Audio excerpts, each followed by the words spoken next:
Hey, how you doing? Hilton here, and in this video we're going to be talking about Skillz, the mobile gaming platform. The stock has definitely been beaten up as of late, and we're going to talk about maybe some of the reasons for that, as well as the CEO taking a very unique approach and writing an open letter to really retail investors.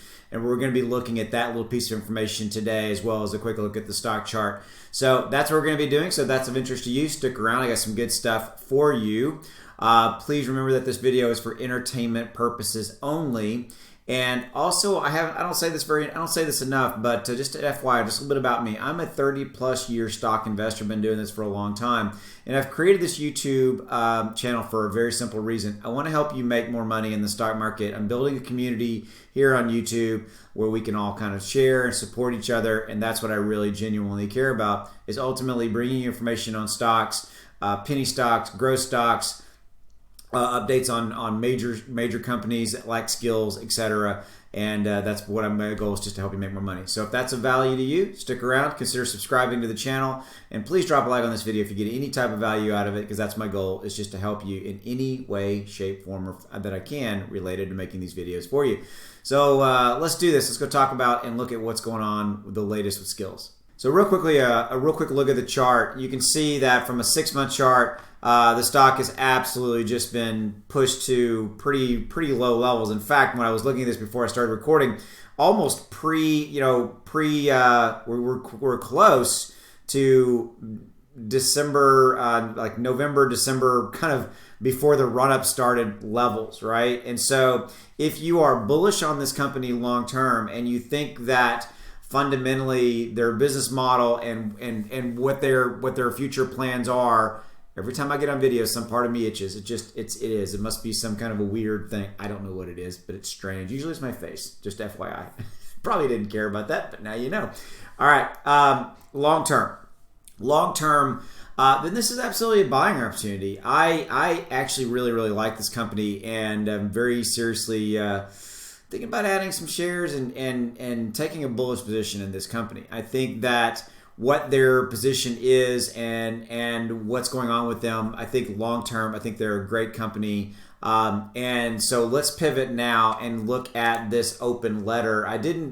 Usually you guys know from my videos, I pre-highlight them just to make sure I hit the right talking points, but I decided not to do that in this video because I've skimmed this article, but I haven't read it in depth. And so what I thought was I would just do it a little differently today and do this where where you and I are kind of discovering it as I'm recording this video. Okay, so 3 takeaways from Skillz Skillz CEO's open letter to shareholders, really to retail shareholders. Okay, so mobile gaming platform Skillz has taken shareholders on a wild ride. I completely agree with that. After announcing it was going public via a SPAC, the stock price surged 300%, but currently the merged company is almost 65% below its February highs. We saw that from the chart, right? Okay. The ride is indicative of what Skillz has become, a polarizing investment. I concur. Absolutely. There is absolutely those strong bulls and those strong bears, okay? The bulls see how fast the mobile game market is growing and like how engaged Skillz user base is. The average paying user plays for 1 hour per day. That's a long time. But the stock has also attracted bears and some prominent short sellers. There you go, okay? So they allege that Skillz management is exaggerating its long-term prospects in order to enrich insiders. This is why I wanted to bring you this piece of information, guys. Okay, so Skillz stock plummeted in response to increasingly vocal short sellers. Then something unusual happened. Again, Skillz founder and CEO Andrew Paradise wrote an open letter to retail investors so they could, quote, better understand the facts about Skillz. And here are the 3 biggest points that the CEO made in his letter. Okay. Number 1, how Skillz justifies their marketing spend. This is where the short-term guys and the short sellers just crush Skillz, okay? Is this marketing spend to acquire customers. But this letter, I thought this was perfect in what he said. Okay. So 2 metrics you need to know are lifetime value, right there, and user acquisition cost, UAC.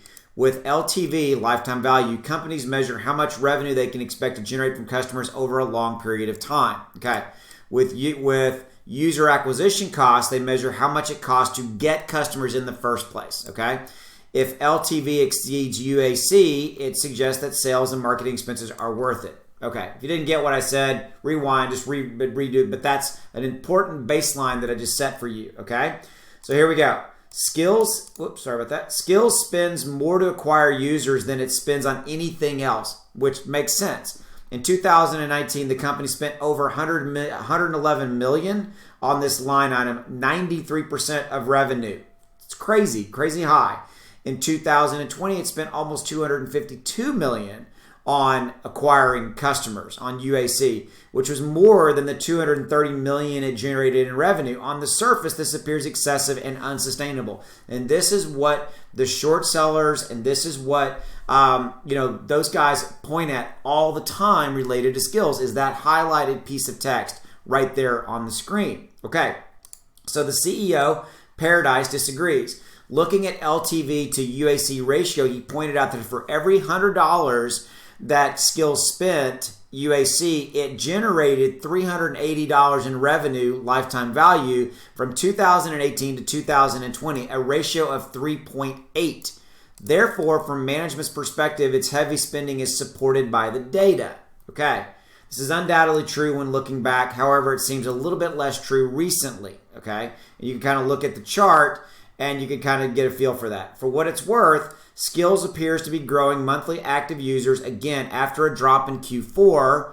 I would liken that probably to some pandemic COVID stuff. For its upcoming first quarter, expects to report 2.6 million MAUs, active users. This would be flat year over year, but at about 8% from the previous quarter. Okay, so a little bit flat.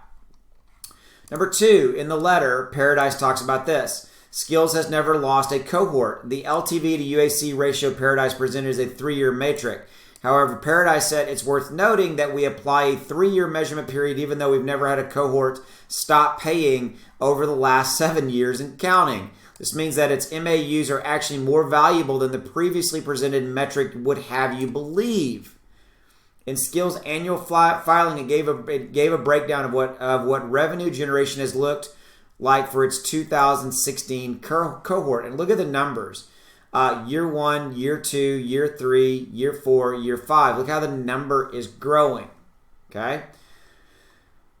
The 2016 cohort is exemplary of the rest. Paying users tend to continue paying for years. This is important for 2 reasons. First, the longevity of its cohorts further supports Skillz spending to acquire users.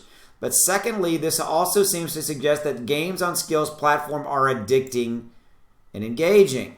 Okay, here's another one. Critics point out that the platform doesn't have any true hit games. It's another thing that the short sellers and the bears point to. Okay, it may indeed be the case, but it doesn't seem to matter. Skillz users are nonetheless engaged, and that bodes well for the company moving forward.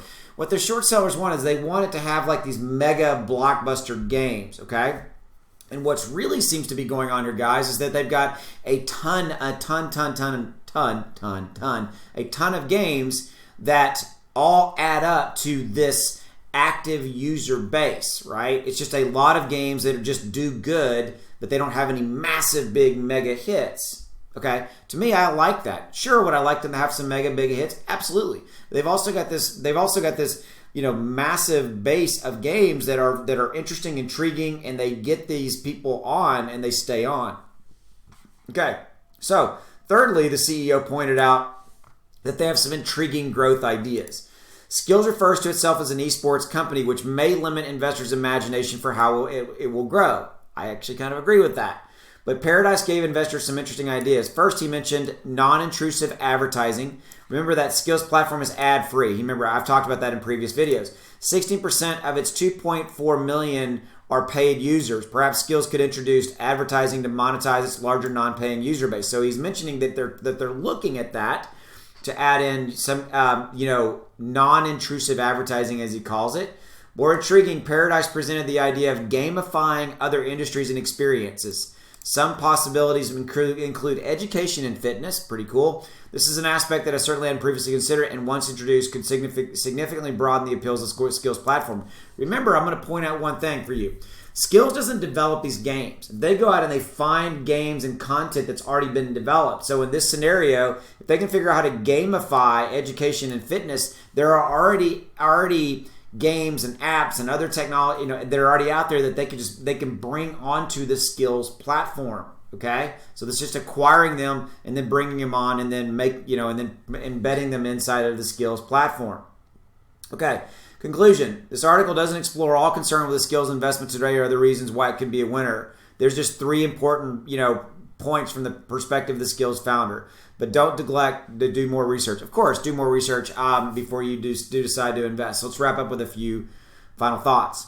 So here's what it really comes down to. You have to kind of decide if you fundamentally believe in the business model and the long-term prospects. I think that this one, the moves they're making, yes, they spend a tremendous and inordinate amount of money to acquire active users. I get it though. The lifetime value shows from this piece of information that it is absolutely well worth it, especially when they're looking at plus. They'll really only measure that in 3-year increments, but looking at past that, it looks like it's even better than it looks on the initial first pass, right? And so the only issue that we have right now is that we have, that the stock is just continuing to get kind of attacked by short sellers, very vocal short sellers and things of that nature. I love that the CEO did this and wrote this open letter. I thought that was really, really awesome, which is why I wanted to bring it to you. Maybe you weren't even aware that he did this. It's kind of a unique move for a CEO to do this, but I think that in this day and age, they have to be vocal and sometimes, frankly, defend themselves as a company. And so I do like the stock as a long-term stock. Hopefully you got some value out of this video, and maybe I opened your eyes to some few facts around the business and their mobile platform and their prospect for the future. I'll see you in the next video. Take care. Bye.